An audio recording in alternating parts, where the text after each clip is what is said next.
నమస్కారం అండి అందరికీ. చిన్నప్పుడు మనం ఎవ్వరి దగ్గరికెళ్ళి కథ చెప్పండి అని అడగంగానే ఒక కథ చెప్పేవారు. ఏ కథ గుర్తొచ్చిందా?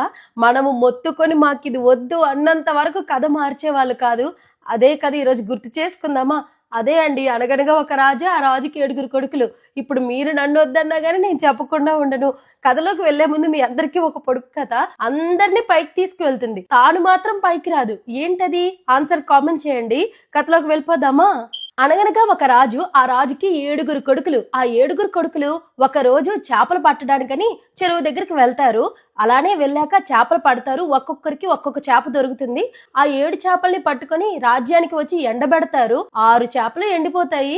7వ చేప, అదే అండి చిన్న కొడుకు చేప మాత్రం ఎండదు కదా. ఆ చిన్న కొడుకు వచ్చి, చేప చేప ఎందుకు ఎండలేదు, అవన్నీ ఎండే కదా అని అడుగుతాడు. అనంగానే ఈ చేప అంటుంది, నాకు గడ్డి మోపు అడ్డం వచ్చింది అని చెప్తాది. ఈ చిన్న కొడుకెళ్ళి గడ్డి మోపు దగ్గరికి వెళ్ళి, గడ్డి మోపు నువ్వెందుకు అడ్డం వచ్చావు అని అంటే, నన్ను ఆవు మేయలేదు అని చెప్తారు. మళ్ళీ నా ఆవు దగ్గరికి వెళ్ళి, ఆవు నువ్వెందుకు గడ్డి మేయలేదు అని అంటే, నన్ను పాలేరు కట్లు విప్పలేదు అందుకే మేయలేదు అని చెప్తుంది. ఈ చిన్న కొడుకు ఆ పాలేరు దగ్గరికి వెళ్ళి, నువ్వెందుకు ఆవు కట్లు విప్పలేదు అని అడుగుతారు.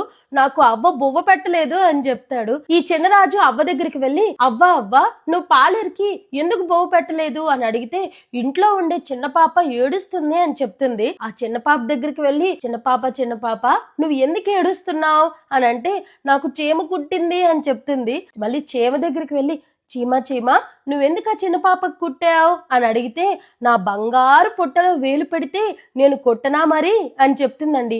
ఎక్కడ చేప ఎక్కడ చీమ, ఇక్కడెక్కడో కుడితే అక్కడెక్కడో ఎండలేదన్నమాట. ఇంత కథని మనకి రోజు చెప్తూ ఉండేవాళ్ళు కదా. గుర్తొచ్చిందా అండి మరి మీకు? అసలు మర్చిపోయే కథ చెప్పండి ఇది. నేను మన ఇంట్లో లేను, మా అక్క వాళ్ళ ఇంటికి వచ్చాం వేరే ఊరికి, అక్కడ నుండి చెప్తున్నా అనమాట మీకు ఈ కథ. నచ్చిందా మరి? Thank you.